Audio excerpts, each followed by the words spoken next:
Bulchiinsi magaalaa Adaamaa hooggantoota caasaalee nageenyaa magaalattii sadarkaa adda addaarra jiran waliin mari'ateera. Hooggantoonni caasaa poolisii, milishaa akkasumas gaachana sirnaa saganticha irratti hirmaataniiru. Sochii hojii damichaa hanga ammaatiin hanqinootaa fi ciminoota irratti hubannoo uumuun kallattii gara fuula duraa kaa'uun kaayyoo marichaatii jedhan itti gaafatamaan damee qorannoo yakkaa Koomaandar Biraanuu Maammoo. Haala nageenya waliigalaa Oromiyaa keessa jiruu fi biyyattii keessa jiru sadarkaa fooyyeer kan jiru ta'uusaa tokkoffaa hubannoo argachuu qaba qaamni nageenyaa kuni. Lammaffaa diinni bosonatti jiru rukuttaan haleellaan itti hammaatee gara magaalaa gurguddoo kana filatanii mataa addatanii rifeensa muratanii bifa adda addaatiin magaalaatti galuudhaaf odeeffannoo fi xiinxala gahaa qabna waan ta'eedhaaf qaamni nageenyaa har'a mariisisni kun karoora xiiqii jennee baatii lamaaf karoora qophaa'eedha. Itti gaafatamaa ittaanaa waajjira bulchiinsaa fi nageenyaa magaalaa Adaamaa obbo Shambaldidhaa xiinxala haala keessaa fi alaa akkasumas bu'aalee hojii caasaan nageenyaa raawwateen argaman irratti barreeffama dhiyeessuun mari'atameera. Kantiibaan bulchiinsa magaalaa Adaamaa obbo Haayiluu Jaldee riifoormiin eegalame hunda galeessa ta'uusaaf sochiin caasaan nageenyaa qormaatilee mudatan injifataa taasisu ragaa guddaadha jedhan. Guyyaadhaa guyyaatti yaada haaraa dabalachaa guyyaadhaa guyyaatti qormaatilee isa mudatan injifachaa fuula duratti harkaafachaa hin jiru ta'uusaa riifoormichi hunda galeessas ta'uusaa humni nageenya waloo as jiru kun sirriitti hubachuu qaba yaada jedhuun qaba.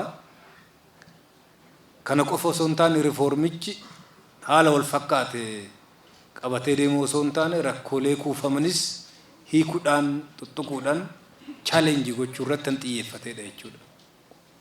Rakkoolee biyya kana keessatti kuufaman amala gargaraa qaban tooftaa gargaraatiin socho'an tuttuquudhaan adeemsan diigaa seenessa walootiin bakka buusu seenessoota qeenxee uummata keenya bittinneessaa turan gadhaantummaa fi olaantummaa biyya kana keessatti ture san gara tokkootti fiduudhaan seenessi waloo iddoo qabataa akka dhufu gochuuf kallattii riifoormichi itti hoogganamaa jiru waan ta'eef humni nageenyaa waloo kan qormaan itti baay'atu kan hojiin itti baay'atu dubbii kana beeke gaarii ta'a jedhee yaada.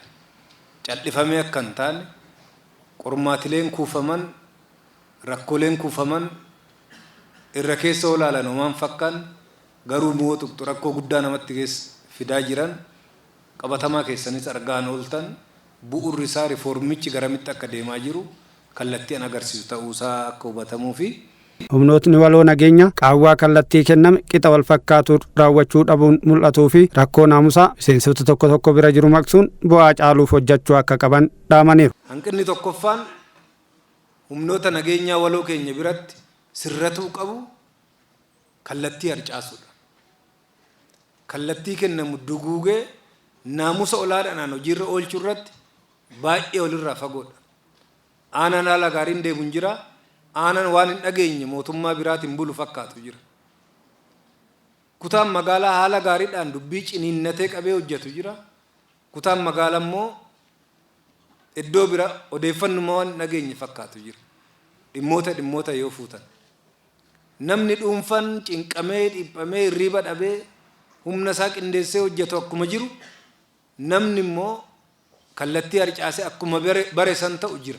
Doomina ofii waliinii fi kanneen biroo faana cimsuu keessoo gurmaa'insaa jajjabeessuun fala akka ta'e eeran. Inni hangafaa ijaarama keenya sakattaa adeemudha. Ijaarama jechuun lakkoofsa jechuu miti. Ijaarama jechuun yaadaaf qalbiidhaan gurmaa'uu keenya waliin jiraachuu keenya sirni walitti hidhamiinsi keenya sirrii ta'uusaa hanga gadiititti ijaaramni keenya ijaarama waa gochuu danda'u ta'uusaa maal akka fakkaatu yeroo hundaa ijaarama keenya cimsaa deemuun barbaachisa. Hundinuu jechuudha poolisii idilee, milishaa, gaachana sirnaa, tajaajila poolisii hawaasaa kan biroo ijaarama uummataa. Ijaarama keenya waa hunda keenyaaf ijaarama keenya. Waa hunda keenyaaf ijaarama keenya. Waa hunda keenyaaf ijaarama keenya. Ijaarama riil mishinii hubate dubbii hubate ijaarama tokkoffaan. Lammaffaan ijaarama qabaachuun homaa miti guddachuunis homaa miti. guddachuun hanga guddina keetii yoo sochoote qofaadha yookiin ba'aadha. Guddachuun ijaaramuudha. Ijaaramuun immoo disipiliinii yoo qabaatedha. Lammaffaan naamusa keessoo sakatta'uun nurra jiraata. Kana malees caasaaleen nageenya seera altummaa kamirraayyuu ofiif bilisa ta'anii akka hin uumamneef immoo cichoominaan qabsaa'uu qabanii hubachiisan. Jaaffaan akka kallattiitti isinii dabalu seeraan alummaa kamuu Adaamaa keessatti to'achuu keessa mirkaneeffachuu qabdu. Seeraan alummaa kamuu eenyunuu raawwatamu daangaa kamittu seeraan alummaa kamuu to'annoo keessan jalatti raawwatamuusaa dhaabbachuusaa mirkaneeffachuu qabdu. Irraa bilisa ta'uu qabdu. Seeraan alummaa kamuurraa bilisa ta'uu qabdu. Bilisa ta'uun gahaa miti dhaabsisuu qabdu. Hirmaattota marichaa keessaa kanneen dubbifne yaada kennaniin tooftaa sana dura baratame jijjiirree bifa haaraa fi galmee haaraa yookiin immoo firii haaraa hin galmeessine jenneeti kan abdiidhaan nutti horame. Kanaaf kanas akka milkeessinu immoo abdii guutuu qabna. Leenjii gahaas qabna, qophiis qabna anjuu sanan qaba.